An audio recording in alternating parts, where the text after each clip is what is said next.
ये बहुत पुराने जमाने की बात है।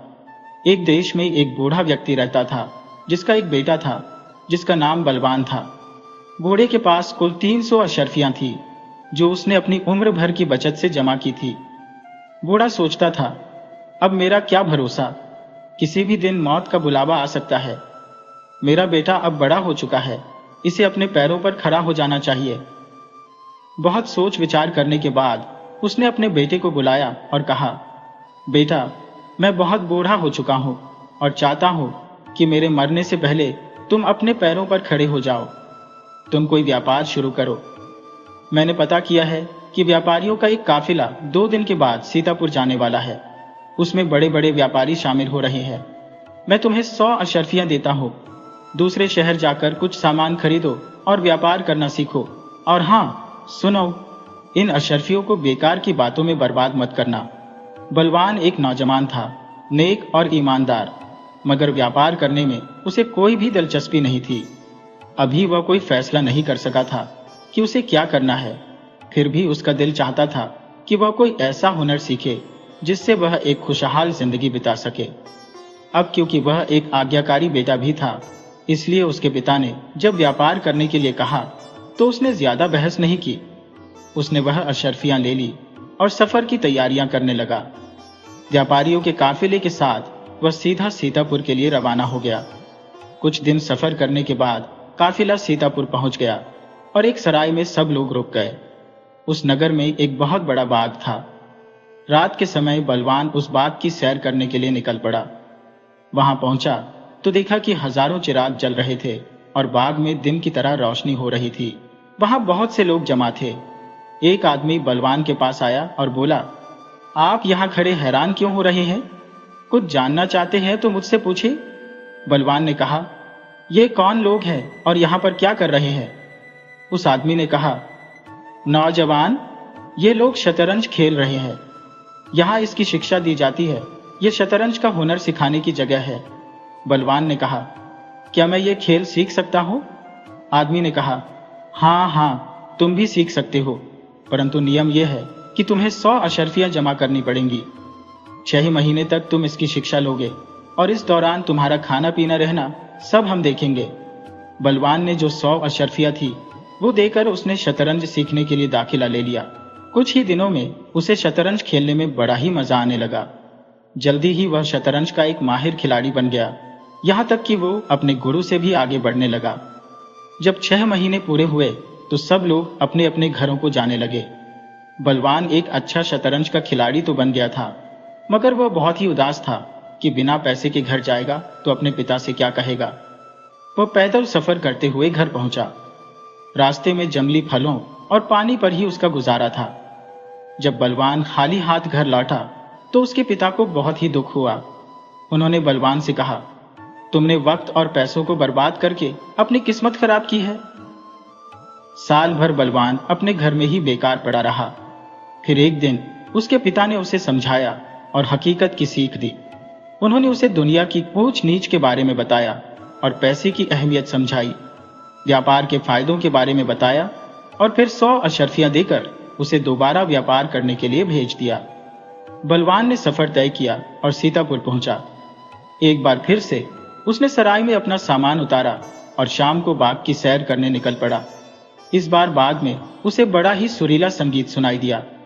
उसने देखा कि जहां पहले उसने शतरंज का खेल सीखा था, वहां अब कई तरह के वाद्य यंत्र बजाए जा रहे थे। उनकी धुनें उसे अपनी ओर खींच रही थी। बलवान अपने पिता की सारी बातें भूल गया। उसका मन किया कि वह भी एक वाद्य यंत्र बजाना सीखे। इस बार भी वही नियम थे, 100 अशर्फियां और 6 महीने की शिक्षा। बलवान ने बिना सोचे समझे फिर से 100 अशर्फियां अदा कर दी और सारंगी बजाना सीखने लगा। उसका मन वहां ऐसा रमा कि वह उसी में डूब गया। कुछ ही समय में उसने सारंगी बजाने में महारत हासिल कर ली थी। लोग उसकी तान सुनकर मंत्रमुग्ध हो जाते थे। जब 6 महीने पूरे हुए तो सब लोग अपने अपने घरों को लौट गए।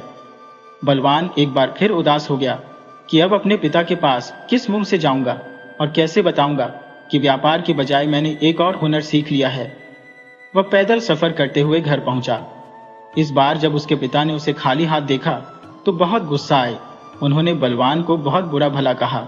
इस तरह 1 साल और गुजर गया। एक दिन उसके पिता ने उसे फिर से समझाया और कहा, देखो बेटे, मैं एक बार फिर से तुम्हें 100 अशर्फियां देता हूं। यह आखिरी अशर्फियां है मेरे पास। अगर तुमने इन्हें भी बेकार कामों में उड़ा दिया तो हम बिल्कुल कंगाल हो जाएंगे। रोटी के टुकड़े भी हमें नसीब नहीं होंगे और तुम अपने पैरों पर कभी भी खड़े ना हो पाओगे। बलवान ने 100 अशर्फियां ले ली और अपने पिता की नसीहत को दिल से लगा लिया। कुछ दिनों के बाद वह फिर से व्यापारियों के काफिले के साथ रवाना हो गया। इस बार वह पक्का इरादा कर चुका था कि वह कोई हुनर नहीं सीखेगा, बल्कि इन अशर्फियों से कोई सामान खरीदकर व्यापार करेगा। जब वह सीतापुर पहुंचा तो सराय में अपना सामान रखने के बाद उसने फैसला किया कि इस बार वह बाग की तरफ नहीं जाएगा। लेकिन शाम को जब वह टहलने निकला और बाग के करीब से गुजरा तो सोचने लगा कि एक बार देखने में क्या हर्ज है। अगले ही पल बलवान बाग के अंदर पहुंच गया। वहां उसने देखा कि जहां उसने पहले शतरंज और सारंगी बजाना सीखा था, वहां कुछ नौजवान पढ़ाई कर रहे थे। किताबों और शिक्षा की ओर खिंचाव ने बलवान के दिल में हलचल मचा दी।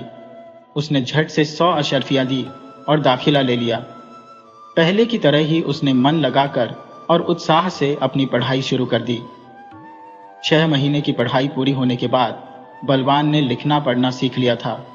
लेकिन इस बार वह खाली हाथ घर लौटने और अपने बूढ़े पिता को मुंह दिखाने की हिम्मत नहीं जुटा पा रहा था। इसी दौरान उसकी मुलाकात एक व्यापारी से हुई जो दूर किसी शहर से सामान बेचने आया था। बलवान ने उस व्यापारी के पास नौकरी कर ली और उनके साथ सफर पर निकल पड़ा। काफिला चलते चलते एक ऐसे रास्ते पर आ पहुंचा जहां पानी की बहुत कमी थी। काफिले के पास पानी खत्म हो गया और सबकी जान पर बन आई। काफी तलाश करने के बाद वे एक गहरे कुएं तक पहुंचे जिसमें थोड़ा सा पानी था। व्यापारी ने बलवान को उस कुएं में उतरने का आदेश दिया। बलवान कुएं में उतरा और पानी भरने लगा। जैसे ही वह ऊपर चढ़ने की सोच ही रहा था, उसकी नजर कुएं की दीवार में बने एक छोटे से दरवाजे पर पड़ी। जिज्ञासा में उसने उस दरवाजे को खोला और अंदर चला गया। वहां उसने देखा कि एक कमरे में एक बूढ़ा आदमी बैठा था जो बहुत ही उदास नजर आ रहा था। उसके हाथ में एक सारंगी थी। बलवान अंदर गया और बूढ़े के हाथ से सारंगी लेकर बजाने लगा। संगीत की मधुर धुन सुनकर बूढ़ा जैसे होश में आ गया। उसने बलवान को बड़े ही प्यार से देखा। जब बलवान ने सारंगी बजाना बंद किया तो बूढ़े ने उसकी बहुत तारीफ की और पूछा, अरे इंसान, तू यहाँ कैसे आ गया? बलवान ने उसे अपनी पूरी कहानी सुनाई। बूढ़े ने उसकी बातें सुनने के बाद उसे रोककर कहा, तुमने अपने संगीत से मुझे बहुत खुश किया है। मैं तुम्हें 300 अशर्फियां इनाम में दूंगा। इसके अलावा अगर तुम्हारी कोई और इच्छा है तो बताओ, मैं उसे भी पूरी करूंगा। बलवान ने पूछा, बाबा, आप कौन हैं और यहाँ क्या कर रहे हैं? बूढ़ी ने कहा, मैं कोई इंसान नहीं बल्कि एक आत्मा हूँ। 5 दिन पहले ही मेरी मौत हुई है। मेरे जवान बेटे की मृत्यु के कारण उसका सदमा मैं सहन नहीं कर सका और उसकी मौत ने मुझे भी उजाड़ दिया। ये सारंगी उसी की है, लेकिन मैं इसे बजा नहीं पाता था। तुमने अपने जादुई संगीत से मेरे दिल को सुकून दिया है। अब बताओ, तुम्हारी क्या इच्छा है? बलवान ने कहा, आप मुझे इस कुएं से बाहर निकाल दीजिए। बूढ़े ने 300 अशर्फियों की थैली बलवान को दी और कहा, अपनी आंखें बंद कर लो। अगले ही पल बलवान कुएं से बाहर आ गया, लेकिन उसका काफिला जा चुका था। ऊंटों के कदमों के निशान देखकर वह काफिले का पीछा करते हुए चलने लगा। अगले दिन वह काफिले से मिल गया। उसे जीवित देखकर सभी बहुत हैरान रह गए। बलवान ने व्यापारी को अपनी पूरी कहानी सुनाई और अशर्फियों से भरी हुई थैली भी दिखाई। जब काफिला रास्ते में आराम करने के लिए रुका तो व्यापारी एक कोने में बैठकर चिट्ठी लिखने लगा। उसने चिट्ठी को लिफाफे में बंद किया, उस पर अपनी मुहर लगाई और बलवान को बुलाया।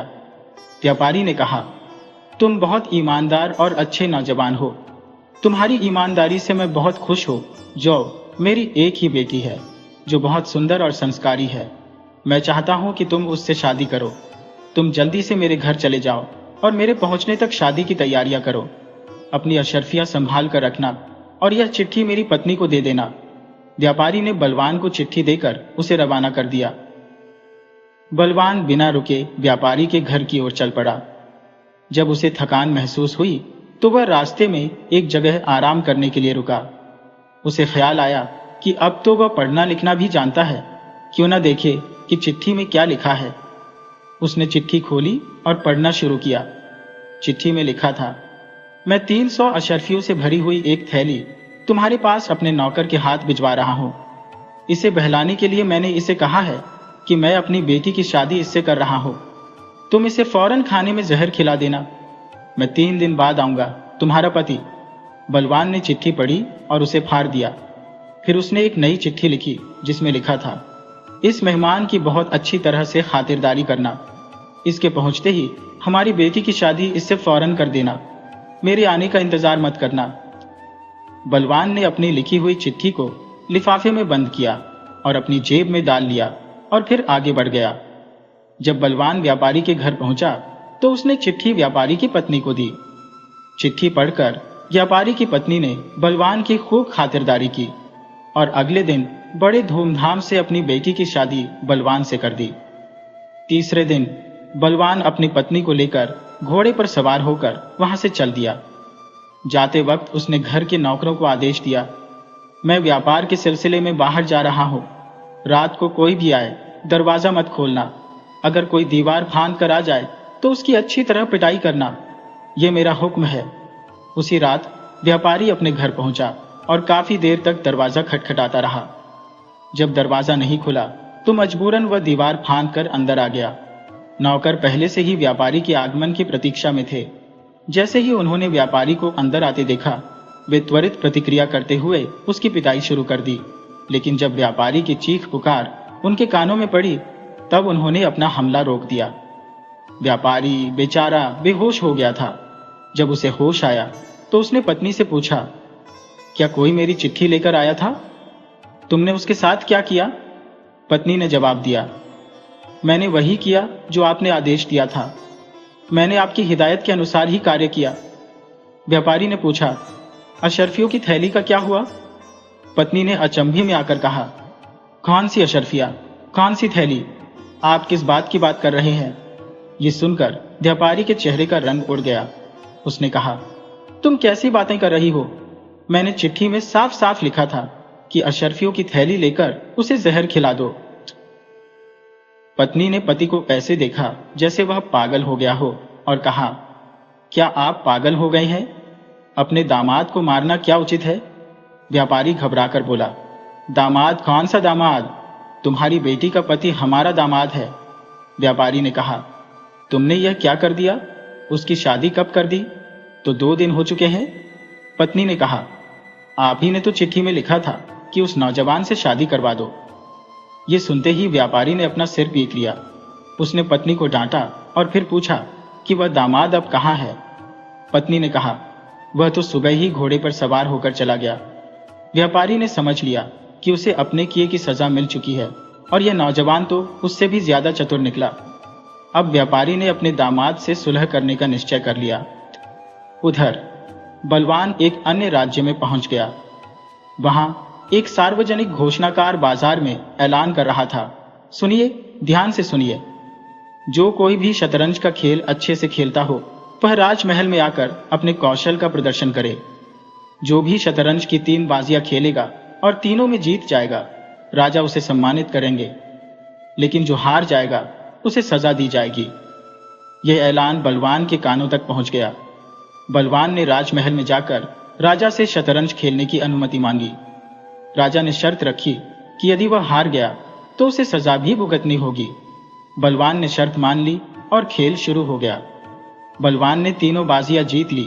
राजा बहुत खुश हुआ और वादा किया कि बलवान को अच्छे इनाम दिए जाएंगे। इसके बाद बलवान अपनी पत्नी के साथ अपने घर लौटा और अपने पिता को अपनी पूरी कहानी सुनाई। पिता ने कहा, तुम सचमुच एक समझदार और कुशल व्यक्ति हो। तुमने कई हुनर सीखे और इन हुनरों से तुम्हें कितना लाभ मिला। पत्नी भी मिल गई और बहुत सारा धन भी। बलवान ने विनम्रता से उत्तर दिया, पिताजी, चाहे कितने भी हुनर सीख ले, वे हमेशा कम ही होते हैं।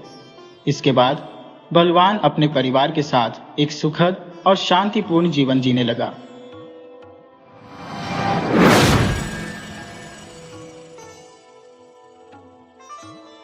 राजगढ़ नामक एक दूर दराज के पहाड़ों पर बसा छोटा सा गांव था। इस गांव में ज्यादातर लोग खेती बाड़ी करते थे और सभी सुख समृद्धि से परिपूर्ण थे। गांव के लोगों का मानना था कि उनके गांव की खुशहाली और समृद्धि का कारण वर्षों पहले एक संत द्वारा दिया गया आशीर्वाद था। मान्यता थी कि संत गांव वालों की सेवा से प्रसन्न होकर उन्हें सदा खुश और संपन्न रहने का आशीर्वाद देकर गए थे। उसी गांव में रामलाल नामक किसान की बेटी श्रावणी रहती थी, जो बेहद हंसमुख और मिलनसार थी। उसके स्वभाव के कारण गांव के सभी लोग उसे पसंद करते थे। श्रावणी अपने माता पिता की इकलौती संतान थी, इसलिए उसकी मां बिमला और पिता भी उसे बहुत प्यार करते थे। उसके भाई बहन तो नहीं थे, पर गांव के बाकी बच्चे ही उसके परिवार की तरह थे और वह सबके साथ खूब हंसी मजाक करती थी। माधव और आभा उसके खास दोस्त थे, जो आपस में भाई बहन थे। बचपन से ही ये तीनों एक दूसरे के साथ खेलते और मस्ती करते आ रहे थे और अब बड़े हो रहे थे, पर उनकी दोस्ती उतनी ही गहरी और मजबूत थी जितनी पहले थी। एक दिन गांव में एक बड़ा मेला लगा। इस मेले में दूर दूर से लोग आए और कई तरह के सामान बिकने लगे, जैसे झूले, खिलौने और अन्य आकर्षक चीजें। श्रावणी का भी मेला जाने का बड़ा मन था, पर अकेले जाने की हिम्मत नहीं थी, इसलिए उसने अपनी सहेली आभा के साथ जाने का निर्णय किया। उसने अपने घर पर बताया और फिर आभा के घर की ओर निकल पड़ी। जब वह आभा के घर पहुंची तो आभा की मां ने बताया कि माधव गांव से बाहर गया है और आभा मंदिर गई हुई है। श्रावणी ने सोचा कि वह मंदिर जाकर आभा को मेला चलने के लिए कहेगी। रास्ते में ही श्रावणी की मुलाकात आभा से हो गई। श्रावणी ने उससे पूछा, आभा मेरे साथ मेले में चलेगी? इस पर आभा ने तुरंत हाँ करते हुए कहा, चलूंगी, पर पहले घर जाकर मां से पूछ लूं। श्रावणी हंसते हुए बोली, मैं अभी तेरे घर से ही आ रही हूं, तेरी मां ने हाँ कह दिया है। चल, अब यहीं से सीधे चलते हैं। दोनों सहेलियां खुश होकर मेले की ओर बढ़ने लगी। मेले में पहुंचने के बाद उन्होंने देखा कि यह मेला अब तक के सभी मेलों से अलग और भव्य था। मेले में बच्चों से लेकर बड़े लोगों के लिए भी ढेर सारी रंग बिरंगी चीजें थी। दूर दराज से व्यापारी और बंजारे यहां अपनी अद्भुत वस्तुएं बेचने आए थे। आभा ने चारों ओर नजर दौड़ाते हुए कहा, श्रावणी, अच्छा हुआ तू मुझे अपने साथ ले आई। इस बार का मेला वाकई बहुत शानदार है और भीड़ भी खास नहीं लग रही। श्रावणी ने हंसते हुए कहा, हाँ, मेला तो वाकई मजेदार है। फिर आभा ने कहा, माधव का जन्मदिन भी आ रहा है, मैं उसके लिए यहीं से कुछ अच्छा उपहार खरीद लूंगी। इस पर श्रावणी ने कहा, अरे हाँ, माधव भैया का जन्मदिन तो सच में है 2 दिन बाद, मैं तो भूल ही गई थी। आभा मुस्कुराते हुए बोली, कोई बात नहीं, अब याद आ गया। चल, हम दोनों मिलकर उसके लिए कुछ खास ले लेंगे। उसके बाद दोनों सहेलियां मेले में इधर उधर घूमते हुए हर दुकान पर जाकर सामान देखने लगी। कई दुकानों को बारीकी से देखने के बाद उन्होंने अपने लिए एक सुंदर शीशे का काम वाली राजस्थानी चुनरी खरीदी, जो उन्हें बेहद पसंद आई। इसके बाद उन्होंने अपने माता पिता के लिए भी कुछ सामान खरीदा। आभा ने अपने भाई माधव के लिए एक खूबसूरत कुर्ता लिया, लेकिन श्रावणी को माधव के लिए कोई खास उपहार वहां नहीं मिला, तो वह दूसरी दुकानों की ओर बढ़ गई। जिस दुकान की तरफ श्रावणी गई, वहां पुरानी धातु से बनी अनोखी और सुंदर चीजें बिक रही थी। श्रावणी को इस तरह की चीजें हमेशा से पसंद थी। वह जब भी किसी मेले या प्रदर्शनी में जाती तो अपने घर की सजावट के लिए या खुद के लिए कुछ न कुछ जरूर खरीदती। कई वस्तुएं देखकर वह सोचने लगी कि माधव के लिए क्या खरीदे जो उसे पसंद भी आए और उसे देकर माधव बहुत खुश हो जाए। इसी सोच विचार में डूबी श्रावणी की नजर अचानक एक धातु की बनी हुई सुंदर नक्काशीदार बांसुरी पर पड़ी। बांसुरी को देखकर उसे ऐसा लगा मानो ये बांसुरी किसी तरह की जादुई शक्ति से भरपूर हो। श्रावणी ने बांसुरी को उठा लिया और नजदीक से देखने लगी। जितनी खूबसूरत बांसुरी दूर से दिख रही थी, नजदीक से वह और भी मनमोहक लग रही थी। बांसुरी हाथ में लेते ही श्रावणी को एक अजीब सी ऊर्जा का अनुभव हुआ। उसी क्षण कई मील दूर एक गुफा में बैठे आदमी को भी एक झटका महसूस हुआ। उसने अपनी आंखें खोली और मुस्कुराते हुए कहा, अच्छा, तो वह बांसुरी उस लड़की के पास है, मैं उसे किसी भी कीमत पर हासिल कर लूंगा। ये कहते हुए वह जोर जोर से हंसने लगा। इधर श्रावणी उस बांसुरी को देखते हुए जैसे ही दुकानदार की आवाज सुनी, उसका ध्यान भंग हुआ। दुकानदार ने उससे पूछा, बिटिया, तुम्हें यह बांसुरी पसंद आई? खरीदनी है क्या? दुकानदार की बात सुनकर श्रावणी को याद आया कि माधव भी बहुत अच्छी बांसुरी बजाता है, लेकिन उसके पास हमेशा बांस की मुरली रही है।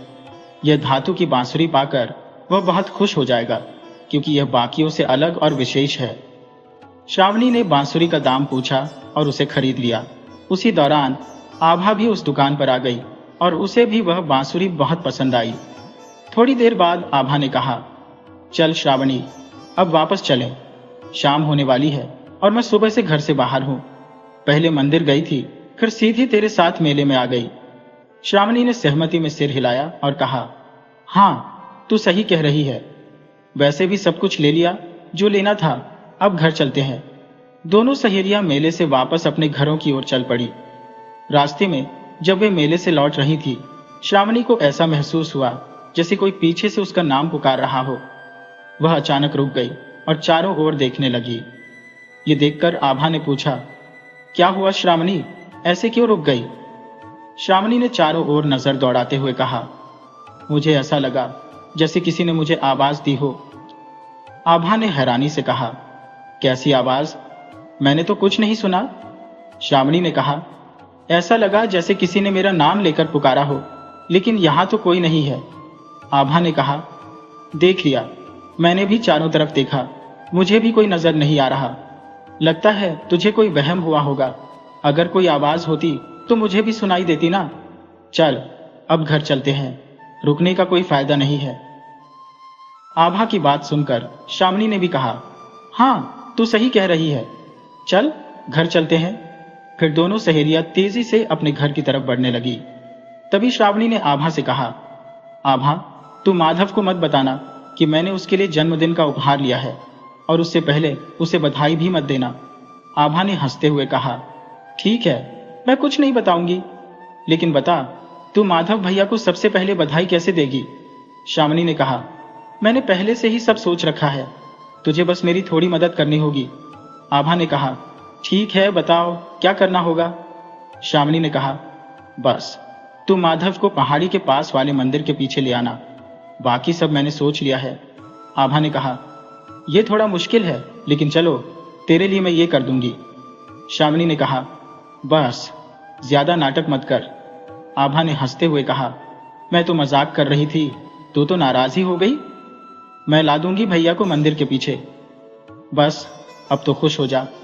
श्रावणी ने कहा, ठीक है ठीक है, तू मुझे इतना परेशान करती है और फिर प्यार भी जताती है। आभा ने कहा, तू ही तो मेरी इतनी प्यारी दोस्त है जिसे तंग करने का पूरा हक है। श्रावणी ने हंसते हुए कहा, ठीक है, अब ज्यादा प्यार मत दिखा, चल घर चलते हैं। दोनों हंसते खेलते बातें करती चल रही थी।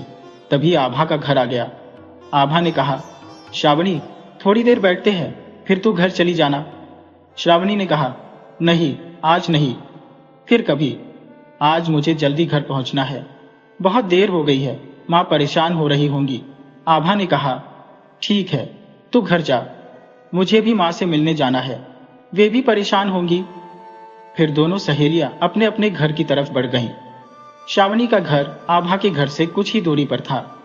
जब वह घर पहुंची तो अपनी मां को मेले से लाया हुआ सारा सामान दिखाया। मां बहुत खुश हुई, लेकिन उस समय श्रावणी को याद आया कि उसने माधव के लिए जो बांसुरी खरीदी थी वह कहीं नजर नहीं आ रही थी। श्रावणी ने सारा सामान दोबारा देखा, लेकिन बांसुरी नहीं मिली। मां ने पूछा, क्या हुआ बेटा, कुछ खो गया है क्या? श्रावणी ने कहा, नहीं मां, कुछ नहीं, बस ऐसे ही देख रही थी। परंतु अंदर ही अंदर वह सोचने लगी, आखिर बांसुरी कहाँ गई? मैंने तो उसे इसी सामान के साथ रखा था। फिर उसने सोचा, शायद बांसुरी आभा के सामान में गलती से चली गई हो। कोई बात नहीं, कल आभा से पूछ लूंगी। लेकिन कहीं न कहीं वह जानती थी कि उसने बांसुरी को आभा को कभी भी छूने नहीं दिया था। फिर वह आभा के सामान में कैसे जा सकती है? इसी उधेड़-बुन में श्रावणी का मन खाने को भी नहीं हो रहा था। श्रावणी ने जल्दी जल्दी थोड़ा बहुत खाना खाया और सारा सामान लेकर अपने कमरे में चली गई। चारपाई पर बैठकर उसने एक बार फिर से सारा सामान पलट कर देखा और मुरली को ढूंढने लगी। तभी एक हैरत अंगेज घटना घटी, जो बांसुरी माँ के सामने उसे नहीं मिल रही थी, वही अचानक जब वह अकेले में ढूंढ रही थी तो उसे मिल गई। श्रावणी इस रहस्य को समझ नहीं पाई और ज्यादा ध्यान भी नहीं दिया। उसने सोचा शायद कोई सामान के बीच में छुपी रह गई होगी और उसने ढंग से नहीं देखा होगा। उसने बांसुरी को निकालकर बाकी सामान से अलग रख लिया और तकिए के नीचे रख दी, यह सोचकर कि तकिए के नीचे रखने से उसे याद रहेगा और आसानी से मिल जाएगी। उस रात श्रावणी बांसुरी को तकिए के नीचे रखकर सो गई, लेकिन रात में उसे एक अजीब सपना आया। एक काली गहरी गुफा में एक लड़की फंसी हुई थी और दूर से एक लड़के और लड़की के चिल्लाने की आवाजें आ रही थी, श्रावणी हमें बचा लो, और साथ ही बांसुरी बजने की आवाज भी आ रही थी। श्रावणी उन्हें ढूंढने की कोशिश कर रही थी, लेकिन कोई नहीं मिला। अचानक श्रावणी की नींद खुल गई और वह पसीने से भीगी हुई अपने बिस्तर पर बैठ गई। माथे का पसीना पोंछते हुए उसने खुद से कहा, यह कैसा सपना था? आज पहली बार ऐसा सपना देखा है। इसका मतलब क्या हो सकता है? वह सोचने लगी। आज शाम से ही अजीब घटनाएं हो रही है। पहले रास्ते में किसी का नाम लेकर पुकारना सुनाई दिया, फिर बांसुरी का खो जाना और अचानक मिल जाना, और अब यह सपना। आखिर मेरे साथ हो क्या रहा है? उसकी आंखों से नींद उड़ चुकी थी। घर में सब सो रहे थे। उसने तकिया हटाकर देखा तो बांसुरी वहीं रखी थी। बांसुरी पर लगे फिरोजी नग चमक रहे थे और उनकी रोशनी में बांसुरी की नक्काशी और भी खूबसूरत लग रही थी। श्रावणी ने बांसुरी को उठाया और उसकी खूबसूरती देखने लगी। बांसुरी को छूते ही वह फिर से सम्मोहन में चली गई, जैसा पहली बार बांसुरी देखने और छूने पर हुआ था। वह सारे सपने और परेशानियों को भूल गई और बांसुरी को घूरने लगी। तभी उसके कानों में घर के बाहर से किसी के नाम की आवाजें गूंजने लगी। वह अचानक अपनी जगह से उठी और कठपुतली की तरह बांसुरी को घूरते हुए कमरे से बाहर निकल गई। बाहर आकर वह उसी दिशा की तरफ बढ़ने लगी जहां से आवाजें आ रही थी। आवाजें धीरे धीरे दूर होती जा रही थी और श्रावणी उस दिशा में आगे बढ़ती जा रही थी। ऐसा लग रहा था कि वह इस समय कुछ भी समझने या सोचने की स्थिति में नहीं है, जैसे कोई अदृश्य शक्ति उसे यह सब करने पर मजबूर कर रही हो। श्रावणी आवाज की दिशा में चलते चलते अपने घर से बहुत दूर निकल गई थी और अब वह गांव की सीमा के पास वाली पहाड़ियों तक पहुंच चुकी थी। इन पहाड़ियों के पास दिन के समय भी सन्नाटा पसरा रहता था और रात के इस पहर वहां किसी का होना नामुमकिन सा था। श्रावणी जब पहाड़ी की सीमा पार कर गांव के बाहर की तरफ बढ़ने ही वाली थी, तभी अचानक एक छोटे से पत्थर से ठोकर खाकर गिर पड़ी। उसकी बांसुरी भी हाथ से छूटकर दूर जा गिरी, लेकिन उसे ज्यादा चोट नहीं आई। जमीन पर बैठते ही उसने आश्चर्य से चारों ओर नजर दौड़ाई और परेशान होकर चिल्लाई, हे भगवान, मैं यहाँ क्या कर रही हूँ? और ये रात के वक्त मैं तो घर पर थी। गुस्से में चिल्लाते हुए उसकी नजर अपने पैरों के पास पड़ी उस बांसुरी पर गई। उसने गुस्से में बांसुरी को उठाते हुए कहा, सब कुछ इस बांसुरी की वजह से हो रहा है। जब से मैंने इसे खरीदा है तब से एक भी पल शांति का नहीं गुजरा। पता नहीं इसमें ऐसा क्या है। श्रावणी गुस्से में बांसुरी को फेंकने ही वाली थी, लेकिन अचानक उसके हाथ रुक गए। उसने बांसुरी को दोबारा ध्यान से देखा और उसका मन हुआ कि एक बार इसे बजाकर देखा जाए। श्रावणी ने आज तक कभी बांसुरी नहीं बजाई थी और न ही उसे बजाना आता था। फिर भी न जाने कैसे उसके होंठ बांसुरी से लग गए और एक बेहद मधुर धुन निकलने लगी। श्रावणी को खुद भी हैरानी होने लगी कि वह इतनी सुंदर धुन कैसे बजा रही है। जैसे ही श्रावणी ने बांसुरी बजाना बंद किया, उसके सामने एक धुंधली सफेद आकृति उभरने लगी।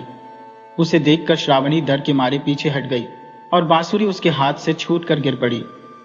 वह घबराकर अपने घर की तरफ भागने लगी, पीछे मुड़कर भी नहीं देखा। पीछे से आवाज आई, रुको श्रावणी, मुझे तुम्हारी मदद चाहिए। लेकिन डर के मारे श्रावणी ने उस आवाज पर ध्यान नहीं दिया और तेजी से भागने लगी। फिर वही आवाज दोबारा आई, रुक जाओ श्रावणी, मैं तुम्हें कोई नुकसान नहीं पहुंचाऊंगी, मुझे तुम्हारी मदद चाहिए। इस बार श्रावणी का मन हुआ कि वह रुके और उस आवाज पर भरोसा करके पीछे मुड़कर देखे। उसने जैसे ही रुककर पीछे देखा, उसे वहां कोई नहीं दिखा। लेकिन कुछ देर बाद वही धुएं जैसी सफेद आकृति फिर से उभरने लगी। यह देखकर श्रावणी की हिम्मत जवाब दे गई। वह डर के मारे कांपने लगी और दौड़कर अपने घर पहुंची। घर के अंदर जाकर उसने तुरंत दरवाजा बंद कर लिया। दौड़ने की वजह से उसकी सांसें तेज हो रही थी और पसीने से लथपथ हो चुकी थी। श्रावणी ने अपने माता पिता के कमरे में झांक कर देखा। वे गहरी नींद में सो रहे थे। उसने धीरे से उनके कमरे का दरवाजा बंद किया और अपने कमरे में जाकर दरवाजा अंदर से बंद कर लिया, लेकिन वह आवाज अभी भी उसके कानों में गूंज रही थी। उसने धीमी आवाज में सुना, श्रावणी। श्रावणी ने अपने दोनों कानों पर हाथ रखकर खुद से कहा, यह सिर्फ मेरा वहम है, ऐसी कोई आवाज नहीं आ रही। फिर वह अपनी चारपाई पर बैठ गई और कानों के साथ साथ अपनी आंखें भी बंद कर ली। खुद को समझाने और शांत करने की कोशिश करने लगी। लेकिन जब कुछ देर बाद उसने अपनी आंखें खोली तो बिस्तर पर जो उसने देखा उस पर यकीन नहीं हो रहा था। श्रावणी ने देखा कि उसके सामने बिस्तर पर वही बांसुरी रखी हुई थी। बांसुरी देखकर श्रावणी घबरा गई और झट से खड़ी हो गई। जैसे ही उसने बिस्तर से दूरी बनाई, उसने देखा कि बांसुरी पर लगे नगीने अब भी चमक रहे थे। उसे अच्छी तरह याद था कि वह बांसुरी तो पहाड़ियों के पास ही गिर गई थी। उसने उसे वहां से नहीं उठाया था, फिर यह बांसुरी अपने आप यहां कैसे आ गई? श्रावणी को दोबारा से वही रहस्यमयी आवाज सुनाई देने लगी और वह डर के मारे कमरे से बाहर भागने लगी, लेकिन दरवाजा नहीं खुल रहा था। उसने दरवाजा खोलने की बहुत कोशिश की पर असफल रही। भय के कारण वह दरवाजे के पास ही सिकुड़ कर बैठ गई। तभी उसे फिर से वही धुएं जैसी सफेद आकृति दिखाई दी जो उसके सामने आकार लेने लगी। इस दृश्य को देखकर श्रावणी बुरी तरह घबरा गई। उसने अपनी आंखें कसकर बंद कर ली।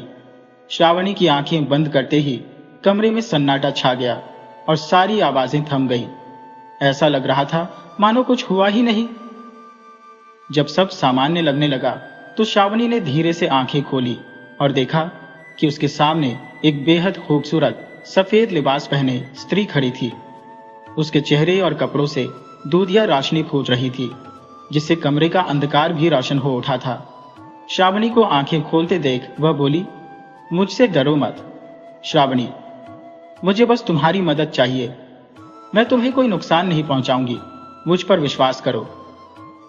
कमरे में एक अनजान स्त्री को देखकर श्रावणी का डर पूरी तरह तो खत्म नहीं हुआ, लेकिन उसकी बातों से उसे थोड़ा भरोसा हुआ कि वह सच में उसे कोई नुकसान नहीं पहुंचाना चाहती। वो स्त्री देखने में बुरी या शैतानी शक्तियों वाली तो बिल्कुल नहीं लग रही थी। श्रावणी ने हिचकिचाते हुए पूछा, लेकिन तुम कौन हो और मैं तुम्हारी क्या मदद कर सकती हूँ? वह स्त्री बोली, श्रावणी, मैं एक परी हूँ, मेरा नाम चांदनी परी है।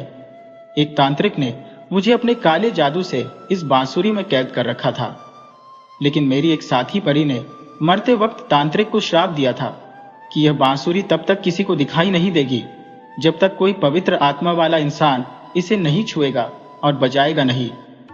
कई सालों से मैं इस बांसुरी में कैद हूं। वह तांत्रिक भी अपनी सारी शक्तियां लगाकर इस बांसुरी को ढूंढ रहा होगा, और जैसे ही तुमने इस बांसुरी को छुआ, उसे पता चल गया कि यह बांसुरी अब तुम्हारे पास है। इसी कारण उसने अपनी शक्तियों का प्रयोग करके तुम्हें सम्मोहित किया और पहाड़ियों तक बुलाया। अगर तुम उसकी गुफा तक पहुंच जाती तो यह बांसुरी उसके हाथ लग जाती। श्रावणी ने परी की बात को काटते हुए कहा, लेकिन ऐसा नहीं हुआ क्योंकि मुझे ठोकर लगी और मैं गिर पड़ी। इससे मेरा सम्मोहन टूट गया और मैंने बांसुरी बजा दी, जिससे आप इस बांसुरी से बाहर आ गई। परी ने सिर हिलाते हुए कहा, हाँ, लेकिन मैं अभी पूरी तरह आजाद नहीं हूं। मैं सिर्फ थोड़ी देर के लिए इस बांसुरी से बाहर रह सकती हूँ और केवल वही मुझे देख सकता है जिसने यह बांसुरी बजाई हो। मुझे पूरी तरह आजाद होने के लिए तुम्हारी मदद चाहिए। श्रावणी ने कहा, लेकिन मैं तो एक साधारण लड़की हूँ, मैं भला आपकी क्या मदद कर सकती हूँ? वैसे भी यह बांसुरी मैंने अपने लिए नहीं बल्कि अपने दोस्त माधव के जन्मदिन पर उपहार देने के लिए खरीदी थी, लेकिन अब लगता है कि मैं उसे यह नहीं दे पाऊंगी। परी ने कहा, नहीं श्रावणी, तुम साधारण लड़की नहीं हो। इस बांसुरी ने स्वयं तुम्हें चुना है। यह बांसुरी हर किसी को दिखाई नहीं देती, और अगर यह तुम्हें दिखाई दी है तो इसका मतलब है कि तुम पवित्र आत्मा हो जो मुझे इस कैद से आजादी दिला सकती हो। श्रावणी ने डरते हुए पूछा, क्या मैं अपने माता पिता और अपने दोस्तों माधव और अभा को इस बारे में बता दूं? वे भी आपकी मदद करेंगे। परी ने सख्त लहजे में कहा, नहीं श्रावणी, ऐसा करने की सोचना भी मत, क्योंकि सबसे पहले तो तुम्हारी बात पर कोई विश्वास नहीं करेगा और मैं सिर्फ तुम्हें दिखाई दूंगी, किसी और को नहीं। अगर तुम और ज्यादा लोगों को इस बात में शामिल करोगी तो वो तांत्रिक उन सबको मारने की कोशिश करेगा और उनकी जिंदगियां हमेशा खतरे में रहेंगी। परी ने सख्त लहजे में चेताया, किसी को भी इस बारे में मत बताना। इस पर श्रावणी ने गहरी सांस लेते हुए कहा, अगर ऐसी बात है तो मैं किसी को कुछ नहीं बताऊंगी। मैं नहीं चाहती कि मेरे माता पिता या मेरे दोस्तों पर कोई मुसीबत आए या उनकी जान खतरे में हो। परी ने राहत की सांस लेते हुए कहा, मुझे तुमसे यही उम्मीद थी श्रावणी। मैं जानती हूं कि तुम एक नेक दिल और समझदार लड़की हो। श्रावणी ने हल्की मुस्कान के साथ कहा, लेकिन एक समस्या है। परी ने उत्सुकता से पूछा, क्या समस्या है? मुझे बताओ, शायद मैं तुम्हारी मदद कर पाऊं। श्रावणी ने कहा, मैंने आपको बताया था कि यह बांसुरी मैंने माधव के लिए खरीदी थी। अगर अब मैं इसे माधव को नहीं दूंगी तो आभा मुझसे ढेरों सवाल करेगी, क्योंकि वह मेरे साथ थी जब मैंने यह बांसुरी खरीदी थी। अगर मैं यह बांसुरी माधव को दूंगी तो उसकी जान को खतरा हो जाएगा, और अगर नहीं दूंगी तो आभा सवाल करेगी। परी ने गहरी सोच में डूबते हुए कहा, इसका मतलब यह हुआ कि आभा या माधव में से किसी एक को तुम्हें इस सब में शामिल करना होगा। श्रावणी ने फौरन जवाब दिया, नहीं, मैं किसी की जान खतरे में नहीं डाल सकती। मैं ऐसा नहीं कर सकती। परी ने उसे समझाते हुए कहा, मैं समझ सकती हूँ श्रावणी, यह एक कठिन कार्य है, लेकिन तुम्हें दोनों में से किसी एक को चुनना ही होगा। श्रावणी ने गंभीरता से कहा, ठीक है, मैंने फैसला कर लिया है। परी ने उत्सुकता से पूछा, किसे चुना है?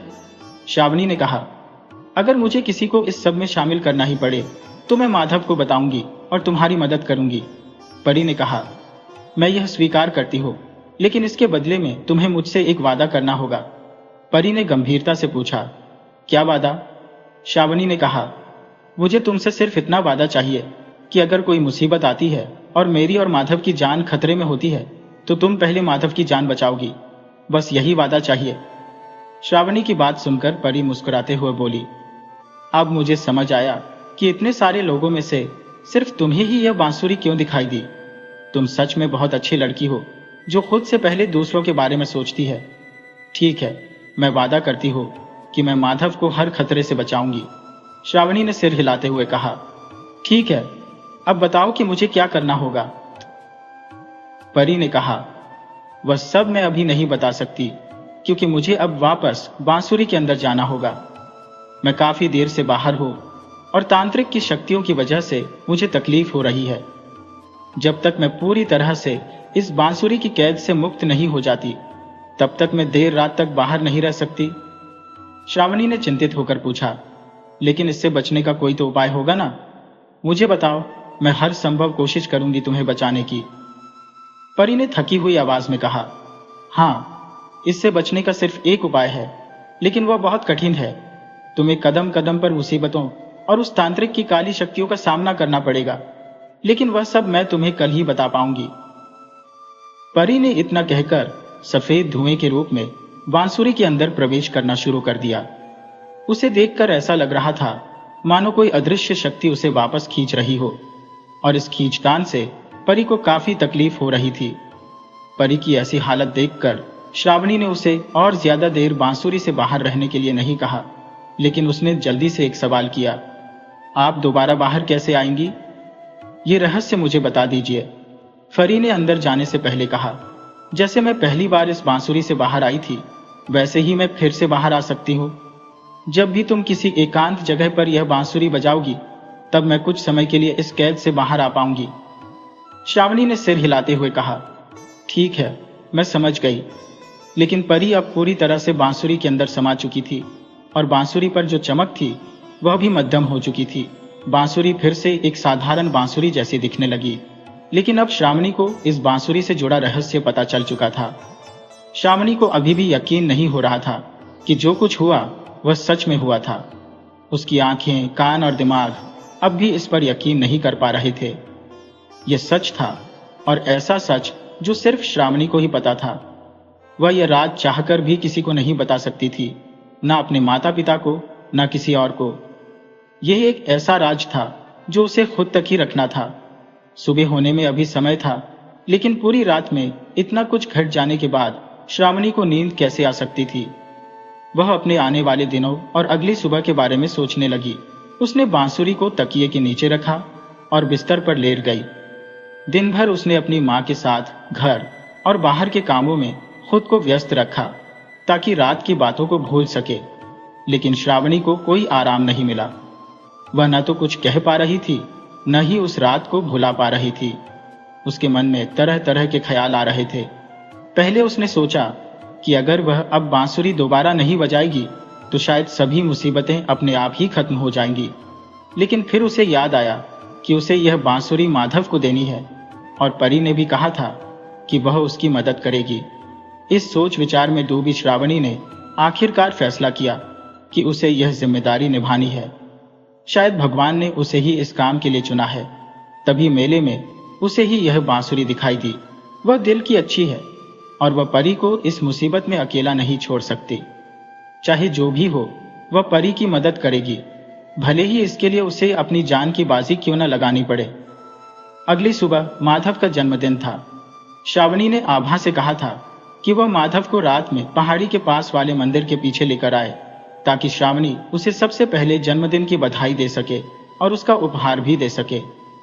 श्रावणी 2-3 दिन से माधव से नहीं मिली थी, इसलिए आज रात उसे देखने के लिए वह बहुत उत्साहित और खुश थी। लेकिन बांसुरी से जुड़े रहस्य और परी की याद आते ही उसकी खुशी थोड़ी मध्यम पड़ जाती थी।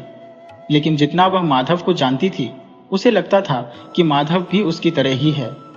उसे भी दूसरों की मदद करना अच्छा लगता था और वह भी अपनी जान से ज्यादा दूसरों की परवाह करता था। रात को जब उसके माता पिता सो गए तो श्रावणी चुपके से बांसुरी लेकर पहाड़ी के पास वाले मंदिर के पीछे पहुंच गई। वहां पहुंचकर वह माधव और आभा का इंतजार करने लगी।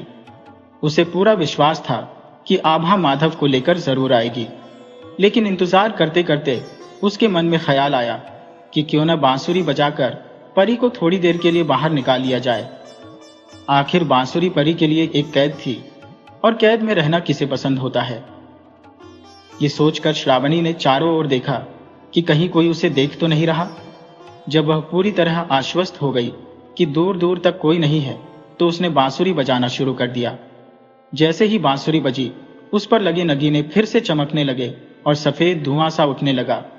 इस बार श्रावणी न तो डरी न ही घबराई। परी बाहर निकलते ही बोली, क्या हुआ श्रावणी, तुमने मुझे इस वक्त क्यों बुलाया? श्रावणी ने मुस्कुराते हुए कहा, कुछ खास नहीं, बस ऐसे ही। मैं अपने दोस्तों का इंतजार कर रही थी और सोचा कि जब तक वे नहीं आते तब तक तुम्हें थोड़ी देर के लिए आजाद कर दूं। तुम चाहो तो मुझे वह उपाय भी बता सकती हो जिससे तुम उस तांत्रिक की कैद से हमेशा के लिए मुक्त हो जाओगी। परी ने कहा, शुक्रिया श्रावणी, तुमने मेरे लिए इतना सोचा। और हाँ, मेरे पास वापस बांसुरी में जाने से पहले थोड़ा वक्त है तो मैं तुम्हें अपनी बात बता सकती हूँ। श्रावणी ने ध्यान से सुनते हुए कहा, ठीक है, बताओ, मैं सुन रही हूँ।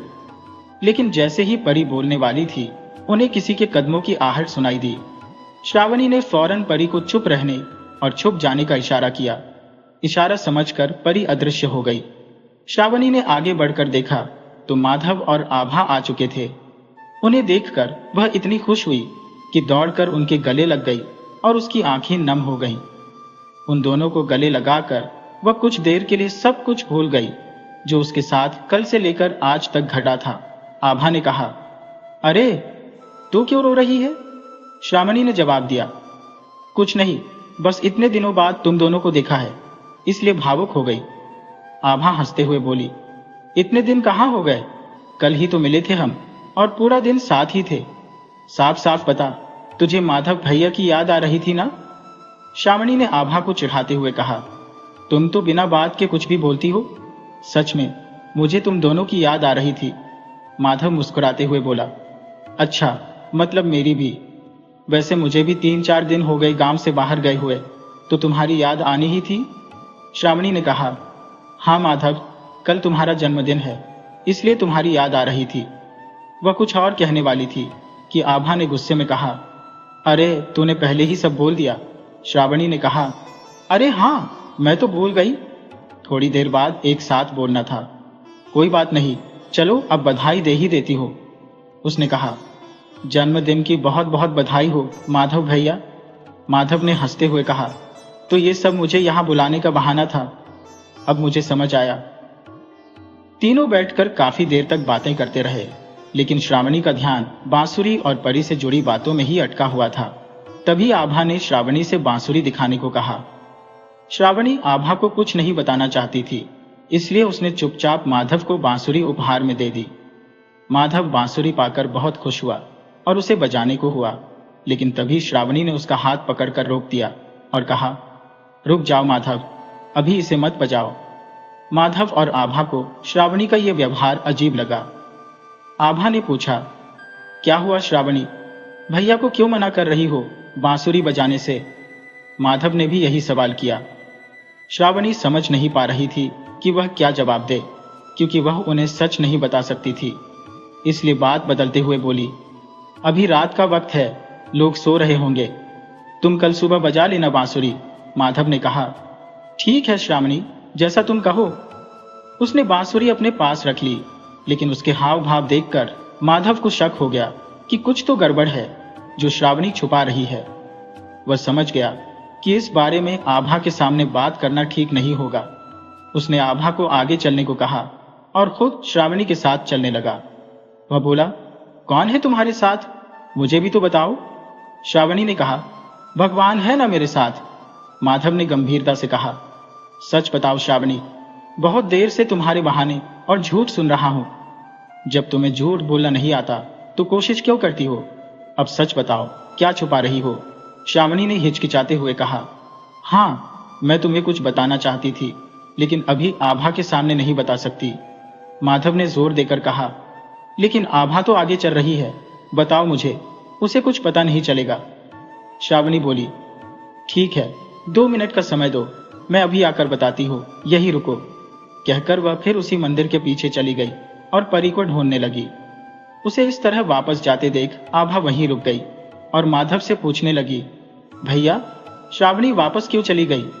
माधव को भी नहीं पता था कि श्रावणी कहाँ और क्यों गई है, लेकिन आभा को शांत करने के लिए उसने कहा, शायद वह अपना कुछ सामान लेने गई है। आभा बोली, हम भी चलें उसके साथ? माधव ने उसे रोकते हुए कहा, नहीं, उसने हमें यहीं रुकने को कहा है। आभा मान गई और पास के एक पत्थर पर बैठ गई। उधर श्रावणी जैसे ही परी के पास पहुंची, उसने मदद मांगते हुए कहा, परी बांसुरी कहाँ है? परी ने पूछा। श्रावणी बोली, बांसुरी तो मैंने माधव को दे दी, लेकिन अब मुझे तुम्हारी मदद चाहिए। परी ने पूछा, कैसी मदद? श्रावणी ने कहा, माधव के साथ आभा भी है और मैं नहीं चाहती कि उसे ये सब पता चले। परी ने सुझाव दिया, ठीक है, मैं आभा को सुला देती हूँ, वह घर पहुंचने पर ही जागेगी। श्रावणी ने कहा, यह ठीक रहेगा, और जैसे ही माधव बांसुरी बजाएगा तुम सामने आ जाना, वरना वह मेरी बात पर विश्वास नहीं करेगा। परी ने हामी भरी और श्रावणी वापस लौट आई, जहां उसने देखा कि आभा सो चुकी है और माधव उसे जगाने की कोशिश कर रहा है। यह देखकर श्रावणी समझ गई कि यह परी के जादू का असर है। वह माधव के पास आई और बोली, अब यह घर पहुंचने के बाद ही जागेगी। माधव हैरानी से बोला, तुम क्या कह रही हो श्रावणी? श्रावणी ने गंभीरता से कहा, माधव, जो मैं कहने जा रही हूं उसे ध्यान से सुनो और मुझ पर भरोसा करो। मुझे पता है ये बात इतनी अजीब है कि कोई भी इसे यूं ही नहीं मान सकता। श्रावणी की बात सुनकर माधव बोला, यह सब क्या कह रही हो? तुम्हें कैसे पता कि आभा कब उठेगी, और ऐसी क्या बात बतानी है तुम्हें? श्रावणी ने कहा, माधव, ये बांसुरी कोई साधारण बांसुरी नहीं है। माधव ने बांसुरी की ओर देखते हुए पूछा, क्या मतलब साधारण नहीं है? श्रावणी ने कहा, इस बांसुरी पर एक तांत्रिक ने काला जादू किया है और इसमें एक परी को कैद कर रखा है। उसी परी ने मुझसे मदद मांगी है। माधव ने बांसुरी को ध्यान से देखा और फिर श्रावणी के करीब आकर बोला, क्या सच में? श्रावणी ने गंभीरता से कहा, बिल्कुल सच, जो मैंने बताया है वह सच्चाई है। लेकिन उसकी बात पूरी भी नहीं हुई थी कि माधव जोर से हंसने लगा और बोला, तुम पागल हो गई हो क्या? परी जैसी कोई चीज नहीं होती, ये सब बकवास है। तांत्रिक, काला जादू, ये सब किस दुनिया में हो रहा है? श्रावणी जानती थी कि यह प्रतिक्रिया ही मिलेगी। आखिर ऐसी बातों पर कोई भी यूं ही यकीन नहीं करेगा जब तक खुद अपनी आंखों से न देख ले। उसने कहा, मुझे पता था कि तुम सिर्फ मेरे कहने से भरोसा नहीं करोगे, इसलिए मैंने पहले ही इंतजाम कर लिया है। परी ने अपने जादू से आभा को सुला दिया है और वह घर पहुंचने पर ही जागेगी। अगर तुम्हें फिर भी यकीन नहीं हो रहा तो एक बार बांसुरी बजा लो, सब सच्चाई खुद सामने आ जाएगी। श्रावणी की यह बात सुनकर माधव हंसता रहा, लेकिन उसके चेहरे पर चिंता के भाव भी आ गए थे। वह जानता था कि श्रावणी ऐसी मजाक नहीं कर सकती। फिर अचानक गंभीर होकर बोला, तो तुम कहना चाहती हो कि अगर मैं बांसुरी बजाऊंगा तो यहां एक परी आ जाएगी? माधव और श्रावणी के संवाद के दौरान माधव ने बांसुरी को हाथ में लेकर बजाना शुरू किया। बांसुरी की धुन इतनी मीठी और सुरमई थी कि माधव और श्रावणी दोनों उसमें खो गए। अचानक उनके सामने वही सफेद धुआं फिर से प्रकट हुआ जो पहले भी नजर आया था। धुएं से धीरे धीरे एक रूपाकार उभरने लगा। जल्द ही वह धुंधली आकृति एक सफेद कपड़े पहने स्त्री में बदल गई। वह स्त्री साधारण नहीं दिख रही थी, उसकी उपस्थिति कुछ असाधारण थी। इस अद्भुत दृश्य को देखकर माधव लगभग बेहोश होने ही वाला था, लेकिन श्रावणी ने तुरंत उसे संभाला और होश में लाने की कोशिश की। श्रावणी ने माधव से कहा, अब तो तुम्हें मेरी बातों पर विश्वास हो गया होगा। माधव ने सिर झुका लिया और कुछ नहीं बोला। श्रावणी ने उसे सांत्वना देते हुए कहा, माधव, इसमें तुम्हारी कोई गलती नहीं है। अगर मैं तुम्हारी जगह होती तो शायद मैं भी बिना देखे विश्वास नहीं करती।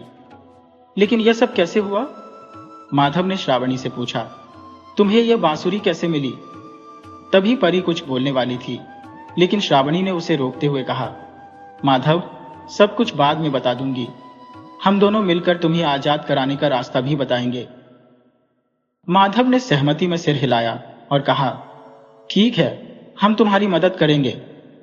फिर श्रावणी ने माधव को अपने अनुभव के बारे में बताया। जब मैं मेले में गई थी तो कैसे मुझे यह बांसुरी मिली और उसके बाद मेरे साथ जो कुछ भी हुआ वह सब मैंने जाना। माधव ने कहा, तुम बहुत अच्छी हो श्रावणी, हमेशा सबकी मदद करती हो। मैं भी तुम्हारा साथ दूंगा। हम मिलकर परी को उस तांत्रिक की कैद से आजाद करेंगे। श्रावणी ने कहा, मुझे पता था कि सच जानने के बाद तुम मेरा साथ दोगे। मुझे भी उतनी ही चिंता है जितनी तुम्हें, क्योंकि वह मेरी सबसे अच्छी दोस्त है। माधव ने कहा, अब तुम अकेली नहीं हो श्रावणी, मैं तुम्हारे साथ हूं। हम दोनों मिलकर हर संभव कोशिश करेंगे परी को आजाद करने की। फिर दोनों ने परी से पूछा, हमें शुरुआत कहां से करनी चाहिए? परी ने कहा, तुम्हें मेरे साथ गांव की सीमा के पार उस पहाड़ी तक चलना होगा। वहां से तांत्रिक की गुफा दिखेगी और तभी मैं तुम्हें कोई उपाय बता सकूंगी। श्रावणी ने कहा, ठीक है, हम चलेंगे। लेकिन माधव ने कहा, हम तुम्हारे साथ चलेंगे, लेकिन पहले तुम्हें हमारा एक काम करना होगा। श्रावणी ने पूछा, ऐसा कौन सा काम है? परी ने कहा, मैं कोई भी काम करने को तैयार हूं, लेकिन तुम लोग मेरी मदद कर रहे हो, इसलिए बोलो। माधव ने कहा, हमें उस अभागे को उसके घर पहुंचा दो और उसे वहीं सोता रहने दो। साथ ही हमारे माता पिता को भी तब तक गहरी नींद में सुला दो जब तक हम वापस नहीं आ जाते, नहीं तो वे उठकर हमें ढूंढने लगेंगे और पूरे गांव में खोजने से परेशान हो जाएंगे। हम दोनों यह नहीं चाहते। श्रावणी ने माधव की बात का समर्थन करते हुए कहा, हाँ, यह सही है, ऐसा ही होना चाहिए। माधव ने श्रावणी की तरफ नजरें घुमाते हुए पूछा, मैंने सही कहा ना? श्रावणी ने सहमति में सिर हिलाया और परी से बोली, हाँ, माधव ने जो कहा वो सही है, आप वैसा ही करें। इसके बाद परी ने अपने जादू से वैसा ही किया। उसने मां को उसके घर पहुंचा दिया और माधव व श्रावणी के माता पिता को गहरी नींद में सुला दिया। फिर वह उनके पास लौट आई और तीनों पहाड़ी की ओर बढ़ने लगे। कुछ दूर चलने के बाद माधव ने बांसुरी बजाई और परी फिर से बांसुरी से बाहर आकर उनके सामने खड़ी हो गई। लेकिन परी को देखकर साफ पता चल रहा था कि तांत्रिक दुनिया में वह बहुत कष्ट में थी। उसके सफेद चमकदार वस्त्र भी मटमैले हो चुके थे और उसकी जादुई शक्तियां भी कमजोर पड़ गई थी। परी ने गहरी आवाज में कहा, अच्छा, तो तुम लोग यहां तक पहुंच गए, लेकिन मुझे बाहर क्यों निकाला? तांत्रिक को यह पता चल जाएगा और वह किसी भी वक्त यहां आ सकता है। श्रावणी ने जवाब दिया, हमें पता है परी, लेकिन हमें आगे बढ़ने के लिए तुम्हारी मदद की जरूरत है। हमें नहीं पता कि हमें किस दिशा में जाना है और वह गुफा कहाँ मिलेगी। परी ने धीरे से कहा, मुझे भी ठीक ठीक पता नहीं है, क्योंकि मैं इतने वर्षों से इस बांसुरी में कैद थी। लेकिन इतना कह सकती हूँ कि वह गुफा तांत्रिक की गुफा की विपरीत दिशा में होगी। श्रावणी ने हामी भरते हुए कहा, ठीक है, हम विपरीत दिशा में चलते हैं। परी ने उसे रोकते हुए कहा, रुको, ऐसे नहीं, हमें पहले यह जानना होगा कि आगे कैसे बढ़ना है। बिना सही रास्ते के हम गुफा तक पहुंचकर भी कुछ नहीं कर पाएंगे। माधव ने हामी भरते हुए कहा, हाँ, हमें पूरी योजना समझनी होगी, तभी हम आगे बढ़ेंगे। परी ने कहा, इमारत के अंदर जाने के बाद तुम्हें सबसे ऊंची मंजिल तक पहुंचना होगा। इसके बाद परी धुएं में बदलकर गायब हो गई और उसी जगह एक अजीब सा व्यक्ति प्रकट हो गया। उसने काले कपड़े पहन रखे थे, गले में हड्डियों की माला थी और वह जोर जोर से हंसने लगा। उस व्यक्ति ने एक पत्थर की अंगूठी दिखाते हुए कहा, तुम दोनों उस परी को नहीं बचा पाओगे, मैंने उसे इस अंगूठी में कैद कर लिया है। माधव और श्रावणी ने उसे देखा और तुरंत समझ गए कि यह वही तांत्रिक है जिसने परी को बांसुरी में कैद किया था। वे दोनों एक दूसरे का हाथ कसकर पकड़ते हुए वहां से भागने लगे। तांत्रिक की शक्तियां सीधे तौर पर उन्हें कुछ नुकसान नहीं पहुंचा सकती थी, क्योंकि वे दोनों पवित्र आत्मा वाले थे और भगवान ने उन्हें परी की मदद के लिए चुना था। तांत्रिक भी यह बात जानता था, इसलिए वह वापस अपनी गुफा में लौट गया और वहीं से उन दोनों पर नजर रखने लगा। माधव और श्रावणी ने तांत्रिक से बचकर भागते हुए काफी दूरी तय कर ली। जब वे रुके और चारों तरफ देखा तो एक दिशा में उन्हें एक ऊंची इमारत दिखाई दी, जो वहां के माहौल से बिल्कुल अलग और विपरीत थी। श्रावणी ने इमारत की ओर इशारा करते हुए कहा, माधव, यही वह इमारत है जिसके बारे में परी ने हमें बताया था। माधव ने सिर हिलाते हुए कहा, हाँ, यही वह इमारत हो सकती है। चलो, हम अंदर चलते हैं। दोनों इमारत के अंदर प्रवेश करते हैं और देखते हैं कि इमारत के अंदर का दृश्य तांत्रिक की दुनिया के बिल्कुल विपरीत है। हर जगह से रोशनी निकल रही थी और काली छाया का वहां कोई प्रभाव नहीं था। श्रावणी ने चिंतित होकर पूछा, अब हम आगे क्या करेंगे? श्रावणी के माथे पर चिंता की लकीरें थी। उसने माधव से कहा, अब हम क्या करेंगे? माधव ने उसे ढांढस बंधाते हुए कहा, जो परी ने कहा है वही करेंगे। आखिर हम यहां उसी के लिए तो आए हैं, इस तांत्रिक की दुनिया में। श्रावणी ने सवाल किया, लेकिन अब हमारा अगला कदम क्या होगा? साफ साफ बताओ। माधव ने उसे याद दिलाया, क्या तुम्हें परी के आखिरी शब्द याद है? उसने हमें इस इमारत का पता लगाने और फिर सबसे ऊपरी मंजिल तक पहुंचने के लिए कहा था। श्रावणी ने सहमति में सिर हिलाते हुए कहा, हाँ, मुझे याद है। अब हमें किसी भी तरह वहां तक पहुंचना होगा। तांत्रिक अभी भी उन पर नजर रखे हुए था। वह सीधे तौर पर उन्हें नुकसान नहीं पहुंचा सकता था, लेकिन अपने काले जादू से वह कुछ ऐसा कर सकता था जिससे वे अपने लक्ष्य तक न पहुंच पाए। यह इमारत साधारण नहीं थी। यह एक पवित्र स्थल था जिसकी 7 मंजिलें थी। प्रत्येक मंजिल तक पहुंचने के लिए एक कठिन परत से गुजरना पड़ता था। हालांकि तांत्रिक का जादू केवल 3 मंजिलों तक ही प्रभावी था।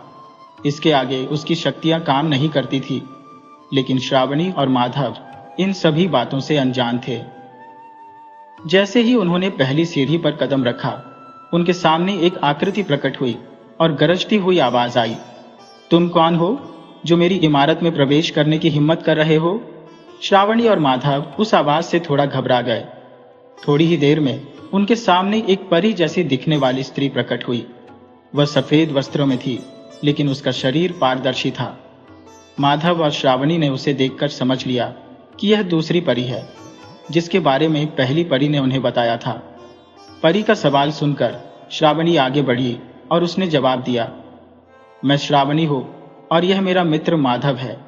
हम यहाँ परी की मदद के लिए आए हैं ताकि उसे तांत्रिक की कैद से आजाद कर सकें। परी ने खुशी से पूछा, क्या तुम मेरी सहेली चांदनी की परी की बात कर रही हो? क्या वह अब भी जीवित है? फिर उसने थोड़ा रुककर कहा, लेकिन मैं कैसे मान लूं कि तुम सच कह रहे हो? माधव ने आगे आकर बांसुरी दिखाते हुए कहा, ये देखिए, आप इसे पहचानती है ना? बांसुरी देखकर परी को यकीन हो गया और उसने उन दोनों से पूरी बात पूछी। माधव और श्रावणी ने परी को सारी बातें विस्तार से बताईं।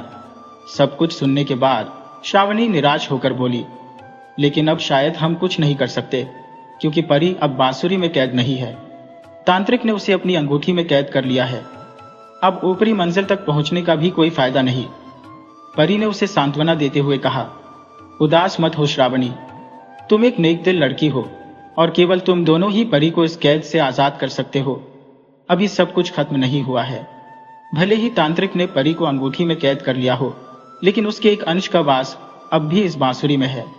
जब तक ये बांसुरी नष्ट नहीं होती, परी तांत्रिक की हर कैद से मुक्त नहीं हो पाएगी। उस दूसरी परी ने श्रावणी और माधव से कहा, तुम्हें सबसे पहले इस इमारत की ऊपरी मंजिल पर पहुंचना होगा। वहां की पवित्र अग्नि में इस बांसुरी को डालकर नष्ट करना होगा। तभी परी तांत्रिक की कैद से आजाद होगी और तुम लोग भी यहां से बाहर निकल सकोगे। माधव ने परी का शुक्रिया अदा किया और श्रावणी का हाथ पकड़कर सीढ़ियां चढ़ने लगा। तभी कुछ सीढ़ियां चढ़ने के बाद श्रावणी रुक गई। माधव ने चिंतित होकर पूछा, क्या हुआ श्रावणी, तुम क्यों रुक गई? हमें जल्दी ऊपर पहुंचना है। श्रावणी ने दूसरी परी की तरफ मुड़ते हुए कहा, आप यहां से कैसे आजाद होंगी? मैं आपको भी यहां से बचाना चाहती हूं। परी ने मुस्कुराते हुए कहा, मैं यहां से कभी आजाद नहीं हो सकती, क्योंकि मैं अब जीवित नहीं हूं। मैं सिर्फ एक आत्मा हूं, लेकिन मेरी सहेली परी अब भी जीवित है। अगर तुमने उसे बचा लिया तो मैं समझूंगी कि मैं भी मुक्त हो गई। तुम बहुत अच्छी लड़की हो श्रावणी, जो हमेशा अपने से पहले दूसरों के बारे में सोचती हो। अब बिना समय गंवाए आगे बढ़ो। मैं हर कदम पर तुम दोनों के साथ हूं और तुम्हारी मदद करती रहूंगी। माधव बोला, चलो श्रावणी, अब क्या सोच रही हो? यह सही कह रही है, कम से कम जो जीवित है उसे तो बचाना होगा। कहते हुए माधव ने श्रावणी को अपनी ओर खींचा और दोनों ऊपरी मंजिल की ओर बढ़ने लगे। श्रावणी को सोच में डूबा देखकर माधव ने पूछा, क्या सोच रही हो श्रावणी? माधव की आवाज सुनकर श्रावणी का ध्यान भंग हुआ। वह बोली, मुझे समझ नहीं आ रहा कि वह दूसरी परी की आत्मा थी या कुछ और। माधव ने भी असमंजस जताते हुए कहा, हाँ, मुझे भी यह स्पष्ट नहीं हुआ। वे दोनों अभी थोड़ी ही दूर बढ़े थे कि ऊपर की सीढ़ियों में अचानक आग लग गई। यह देखकर वे ठिठक गए। यह आग तांत्रिक द्वारा पैदा किया गया एक भ्रम था, ताकि डरकर वे पीछे हट जाएं। तभी परी की आवाज आई, डरो नहीं, यह आग असली नहीं है, यह सिर्फ एक माया है। अगर तुम निडर रहोगे तो तुम्हें कुछ नहीं होगा। परी की बात सुनकर उन्होंने हिम्मत जुटाई और आगे बढ़े। जैसे ही उन्होंने आग वाली सीढ़ी पर कदम रखा, सारी आग बुझ गई। तांत्रिक अपने कोप में बैठा हुआ यह देखकर गुस्से से आग बबूला हो गया। वह समझ गया कि इन दोनों की मदद जरूर परी ने की है। जब वे दूसरी मंजिल पर पहुंचे तो उन्होंने देखा कि सीढ़ियों पर एक बुजुर्ग महिला रस्सियों से बंधी हुई है और मदद के लिए पुकार रही है। माधव और श्रावणी उस महिला को देखकर चौंक गए। उन्हें उम्मीद नहीं थी कि वे वहां किसी और से मिलेंगे। वे दौड़कर उसे बचाने के लिए उसकी ओर बढ़े, लेकिन तभी वह महिला गायब हो गई और दूसरी तरफ से उसकी आवाज आने लगी। धीरे धीरे वह आवाज दूर जाती हुई सुनाई देने लगी। श्रावणी ने घबराते हुए माधव से पूछा, यह क्या हुआ? वह महिला यहाँ कैसे आ गई? माधव ने भी चिंता व्यक्त की, मुझे नहीं पता, वह तो गांव में थी। तांत्रिक ने अपनी काली शक्तियों का प्रयोग करके उसे यहाँ कैद कर लिया होगा। तभी एक आवाज आई, अगर तुम उसे जीवित और सुरक्षित देखना चाहते हो तो बांसुरी को इस इमारत से बाहर फेंक दो। तुम्हारी बहन की जान बच जाएगी। जैसा मैं कहता हूं वैसा करो। आवाज सुनकर श्रावणी घबरा गई। उसने माधव से पूछा, अब क्या करेंगे माधव? क्या हम परी को बचा पाएंगे या फिर हमें सिर्फ एक को ही बचाने का मौका मिलेगा? माधव ने संजीदगी से कहा, मुझे नहीं पता, लेकिन मैं अपनी बहन की जान खतरे में नहीं डाल सकता। श्रावणी ने भी समर्थन किया, और मैं भी नहीं। ठीक है, तुम बांसुरी फेंक दो। माधव ने जैसे ही बांसुरी निकालकर फेंकने का इरादा किया, परी की आवाज आई, नहीं माधव, यह एक भ्रम है। तुम्हारी बहन को कुछ नहीं होगा। अपने लक्ष्य की ओर बढ़ो। यह सुनकर माधव और श्रावणी थोड़ी देर के लिए उलझन में पड़ गए कि क्या सही है और क्या गलत। लेकिन फिर उन्होंने परी की बात मानने का निर्णय लिया और जल्दी जल्दी सारी सीढ़ियां चढ़ने लगे। माधव ने बांसुरी वापस अपनी जेब में रख ली और जल्द ही तीसरी मंजिल पार कर चौथी मंजिल में प्रवेश कर गए। अब तांत्रिक की सारी शक्तियां बेअसर हो चुकी थी, क्योंकि चौथी मंजिल के बाद उसकी शक्तियों की सीमा खत्म हो गई थी। तांत्रिक माधव और श्रावणी को देख नहीं पा रहा था। वे तेज कदमों से सीढ़ियां चढ़ते हुए 7वीं मंजिल पर पहुंच गए, जहां बीचों बीच पवित्र अग्नि जल रही थी। जैसा कि परी ने बताया था, बिल्कुल वैसा ही दृश्य था। अग्नि को देखकर माधव ने बिना समय गंवाए बांसुरी उसमें डाल दी। बांसुरी अग्नि में डालते ही एक जोरदार विस्फोट हुआ, जिससे श्रावणी और माधव घबरा गए और एक दूसरे को कसकर पकड़ लिया। थोड़ी देर बाद चांदनी परी भी उनके सामने प्रकट हुई और उनका आभार व्यक्त किया। श्रावणी ने उसे बताया कि आपकी साथी परी की आत्मा ने हमारी बहुत मदद की, उसके बिना हम यहां तक कभी नहीं पहुंच पाते। चांदनी परी को अपनी सहेली की मृत्यु का बहुत दुख हुआ, लेकिन उसने श्रावणी और माधव का धन्यवाद किया। फिर उसने कहा, अब मैं तुम्हारे लिए क्या कर सकती हूँ? मैं जीवन भर तुम्हारी आभारी रहूंगी। माधव ने कहा, सबसे पहले तो हमें यहाँ से निकालकर हमारे गांव पहुंचा दीजिए और वहां जितने भी लोग आपके जादू से सो रहे हैं उन्हें जागने दीजिए। बस इतना ही चाहिए। ये सुनकर श्रावणी भी मुस्कुराने लगी। परी ने वैसा ही किया जैसा उन्हें उचित लगा और उन्हें उनके गांव पहुंचा दिया। वहां से परी ने परीलोक की ओर प्रस्थान किया। जाने से पहले उसने श्रावणी को एक अंगूठी दी और कहा, जब भी कोई मुसीबत में हो, इस अंगूठी में मेरा नाम लेकर पुकार लेना, मैं मदद के लिए आऊंगी। श्रावणी ने धन्यवाद के साथ वह अंगूठी स्वीकार की और खुशी खुशी माधव के साथ गांव लौट आई। परी अब तांत्रिक की कैद से पूरी तरह मुक्त हो चुकी थी और अपने परीलोक को लौट गई थी। दोस्तों, अगर आपको हमारी कहानी पसंद आई हो तो कृपया हमारे चैनल को लाइक, सब्सक्राइब और शेयर करें।